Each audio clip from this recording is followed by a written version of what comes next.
What is good, my fellow Pokemon Legends ZA enthusiasts? Welcome back to UnhingedSociety, where today we will be having yet another discussion video. The contents of today's video will be twofold. The first topic we'll be discussing is the feedback I received upon doing my "There are people cheating in ranked on Pokemon Legends ZA" video. And then the second one will be why we will probably never receive a Nintendo Switch 2 jailbreak. Now to begin, I want to thank everyone who hit the comment section in that video and let me know their thoughts and opinions.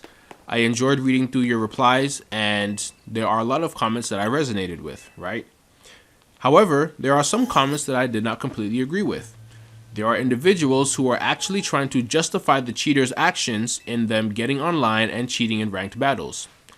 Their justification was, oh, Nintendo shouldn't have locked the Mega Stones behind the Nintendo Online Switch subscription, and they shouldn't have made it so that you had to compete for them in order to get the stones. To this, I think is pretty funny, because when Pokemon Scarlet and Violet was released, I'm pretty sure there were a majority of individuals who were happy to get online and participate in the Black Star, 7-star Charizard Terra Dragon raid. You didn't have an issue getting online to go do the raid. You didn't have any issue getting online to do future raids, right? You did it, and you didn't complain. There are individuals who I'm pretty sure had an active Nintendo Online Switch subscription while complaining about having to purchase a Nintendo Online Switch subscription to get on ZA ranks to get the Mega Stones. At this point, people are just complaining just for the sake of complaining. Now, where I draw the line in the sand is the people that are stating that, oh, cheaters are justified in what they're doing because stones should not be locked behind ranked. At what point in time do you ever think it's acceptable for you to modify your Switch so that you can get online and cheat other people out of a win for something that they worked hard for, right? Like I said before, I am all for individuals who want to modify their Switch and do whatever they want while restricting it to themselves, right? If you want to modify your Switch, you want to give yourself custom firmware themes, go ahead and do it. Nintendo is notorious for only giving us black and white as our home menu themes. Modders have shown that it's possible to do completely wild stuff with your theme screen. You can even have moving themes, right? Nintendo has the capacities to do things like this, but they don't. So in that aspect, I encourage modders to keep modding, customize your Switch to your fullest heart's content. But when it comes to cheating, absolutely unacceptable. It's a slippery slope, like I stated in that video. People want to get their Switch, they want to be able to hack it and customize it. Cool, go for that. People did the same thing to their 3DS. I did it to my 3DS. I like to play Pokemon ROM hacks, and I like to do it on my 3DS. So I will install custom firmware to my 3DS so I can play ROM hacks like Pokemon Unbound. I've also played Pokemon ROM hacks on my Nintendo Switch. I've installed emulators so that I'll be able to do that instead of having to sit at a computer. Things and activities like these, I deem as perfectly acceptable, right? I'll even go a bit further. If you want to go ahead and hop into PK Hex and hack away at your Pokemon for in-game play, go ahead. You are not harming anyone. You're not interfering with anyone's online play. You're not breaking any outside rules. Your hacking is limited and contained to you. However, the line that I draw in the sand is when individuals hack their Switch so that they can get online and cheat in competitive events. You're getting on Pokemon Legends ZA. You are hacking your Switch so that you can let off multiple moves without cooldown timers. You are hacking your Switch so that you can obtain Pokemon and alpha variants of Mons that do not exist, such as the Alpha Xerneas that we saw, which is impossible to obtain. A third one, which is not really that much of an issue because it doesn't exactly affect competitive play, would be hacking in Pokeballs that do not currently exist, such as we saw with that screenshot of the Beast Ball Lucario in Pokemon Legends ZA. Although the third issue is not really that much of an issue as the first two, all of these are pretty much unacceptable to a point, right? And we're seeing hacking becoming a bit more and more rampant, which is going to be leading me into my next topic, why Nintendo has finally stepped in and said enough is enough. Now, back when Pokemon Black and White was released, it wasn't too long after that, after people started making ROM hacks, which I thoroughly enjoyed, and people were using the R4. Now, you can go ahead and theorize that yes, because of these ROM hacks and because of things like the R4, Nintendo has been losing a lot of money from possible sales. But one, you're not exactly able to just go and buy a ROM hack. The only way to obtain it is from the creators, and the best way to play it, in my opinion, would be on the handheld console. So for that, I say it's whatever. But as time has progressed, more and more people have been emulating, they've been pirating, they've been playing games that they did not pay for. I'm not going to sit here and demonize individuals for such activities, because some people simply don't have the funds to go and buy the next release of their favorite game. So they're going to go ahead and they're going to pirate it wherever possible. I'm not going to judge you for that. To each their own. However, when the cheating starts, that's when it begins.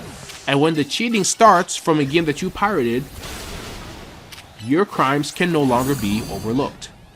This is why Nintendo has upgraded the security of their Nintendo Switch 2. Now, I don't have to go too much detail into this, but here's what I will say, right?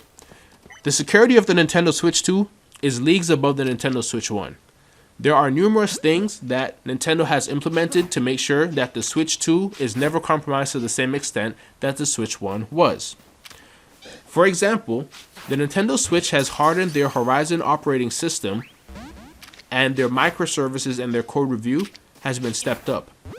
The weak spots that the Nintendo Switch 1 has have now been sandboxed in the Nintendo Switch 2. What that means is that everything is wrapped in similar protections. Everything is treated like a game process.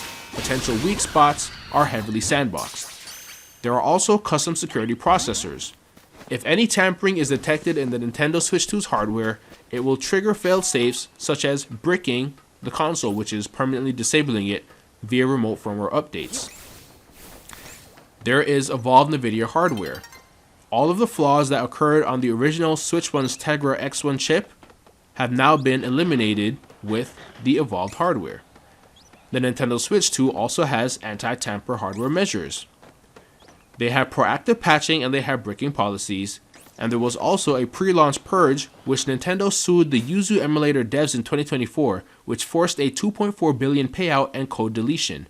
Now, I personally am pretty sure that the code wasn't actually deleted. It's somewhere hidden safe away that they can really reaccess it whenever they need to. They just did a quote-unquote legal deletion, but I'm pretty sure that that software, all of that stuff is somewhere hidden away for the time where it must resurface, right? Now, if there are currently any exploits for the Nintendo Switch 2, the developers are going to withhold it, right? So that they can avoid patches. When about 50 million consoles have been sold, I would assume that's when a widespread jailbreak for the Nintendo Switch 2 will be released. However, at the time of this recording, there have been no public releases by the devs regarding any jailbreak progresses, exploits, or anything of the such, and for good reason. Now, there is a factor that is currently in play for the Nintendo Switch 2's hardware that was not in existence for the Nintendo Switch 1. That factor is the existence of the bug bounty program. Now, the bug bounty program essentially does two things. One, it gets other people to do Nintendo's work for them, and two, it causes a rift between the hacking community. The bug bounty program rewards individuals who discover vulnerabilities in the Nintendo Switch 2 when they report those vulnerabilities to Nintendo. This means that, as opposed to the previous era of the Nintendo Switch 1, when every hacker on the scene would come into contact with an exploit and turn it over to the developers of things such as Atmosphere and custom firmware teams, you now have hackers that will discover exploits and turn them over to Nintendo for a monetary reward. Now, this doesn't mean that the hackers who discover the exploits and give them to Nintendo don't also give them to the hacking community, right? What I think would most possibly go down behind the scenes is that you have hackers that discover the exploits, they turn them over to the custom firmware team. The custom firmware team goes ahead and continues working off of those exploits to try to chain together something that they can use to breach the Nintendo Switch 2 security. While they're doing that in the background, obviously on a Switch that has not been updated since launch, the individuals now go to Nintendo and say, hey, look, we've discovered a vulnerability in your hardware or your software. We need to patch this. Nintendo then takes that information, goes over it, verifies that it's true. They go ahead and compensate the person that turned in the exploit, and they launch a patch, right? Now, what I think would be most possible and most likely to occur is all of these exploits that are being discovered by the individuals in the hacking community, whether they are with the modders or they're working to get bug bounty rewards from Nintendo, they are chaining their vulnerabilities together, right? And I do think that at some point in time, we will see a release of a Nintendo Switch 2 that is on the base version software that it was released on without any updates being exploited. However, there are individuals who are not working in tandem with the custom firmware team or the Atmosphere team.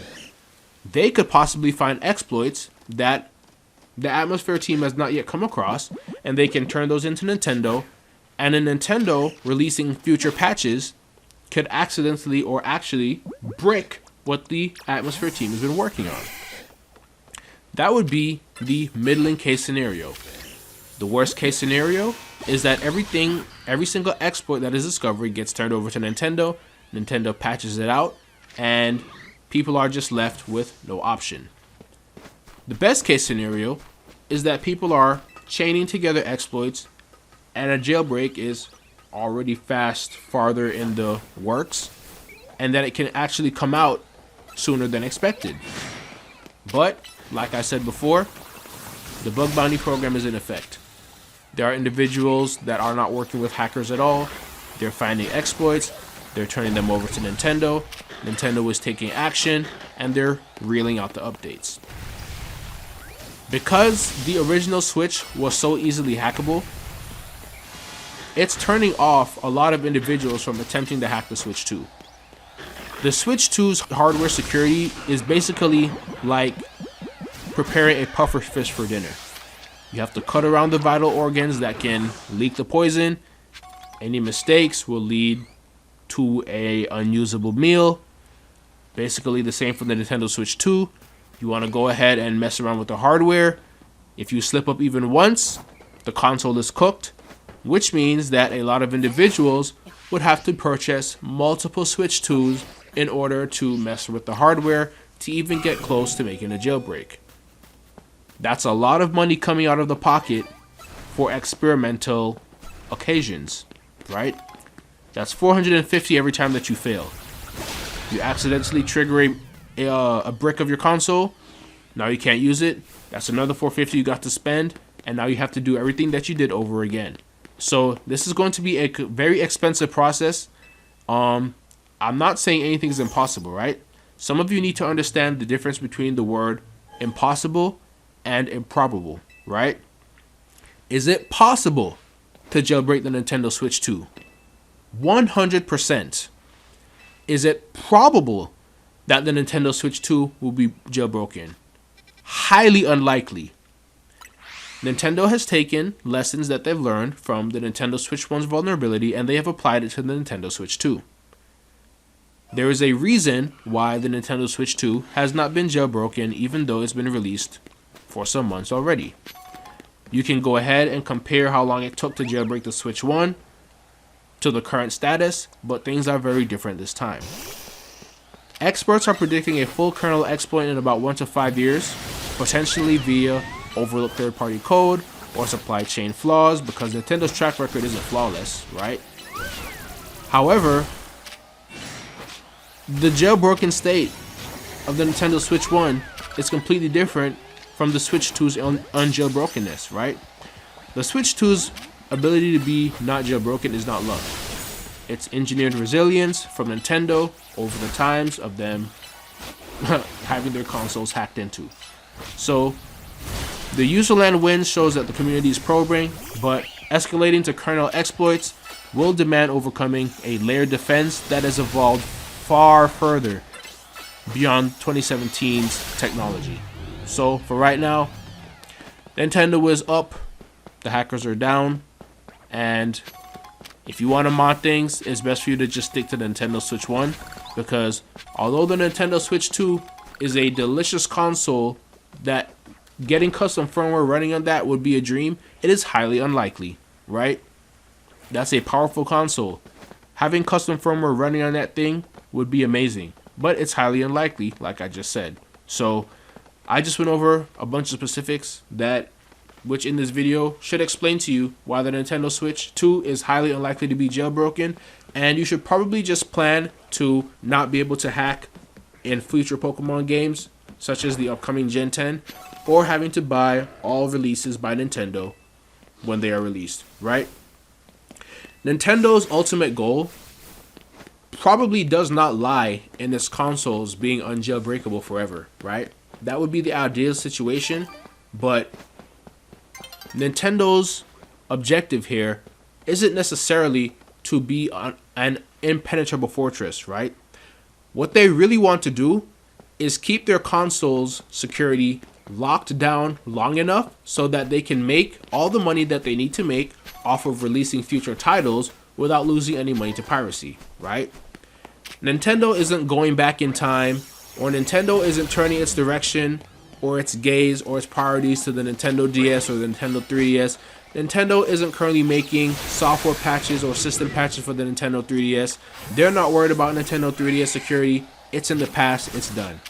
Nintendo's not concerned about Pokemon Moon, Pokemon X and Y, Pokemon Ultra Sun and Ultra Moon. Those games are in the past. Nintendo has already made the sales that they want to make off those games. Here's what's going to happen. The Switch 2 remains impenetrable. Nintendo will go through the Switch 2's life cycle of releasing games. They will make their profits, and then when it's time for them to move on to the next console, it's a possibility that the Nintendo Switch 2 will be jailbroken by then. However, you're going to be sitting on an outdated console. While having a jailbroken Switch 2 would be nice, Nintendo has moved on to the Nintendo Switch 3. The Nintendo Switch 3 will be impenetrable like the Nintendo Switch 2 was at its first release, and Nintendo will continue to make their games and their releases, and you will have to pay full price. So Nintendo is basically doing what's best for the consumer on their end, not necessarily for the consumers on our end. Games will continue to be priced however they want, and with the security of their consoles, you'll have no choice but to either purchase them or not play at all. So this video is really a breakdown and a summary of why the Switch 2's custom firmware and atmosphere and homebrew scene is looking pretty bleak, and why we shouldn't expect to receive a jailbreak anytime soon. Feel free to return to this video and fry me in the comments if we receive a Nintendo Switch 2 jailbreak, but it is highly unlikely. That's it for this video. Thanks for watching, and once again hit the comment section. Let me know what you think about this situation, and I will catch you guys in the next one. Peace out.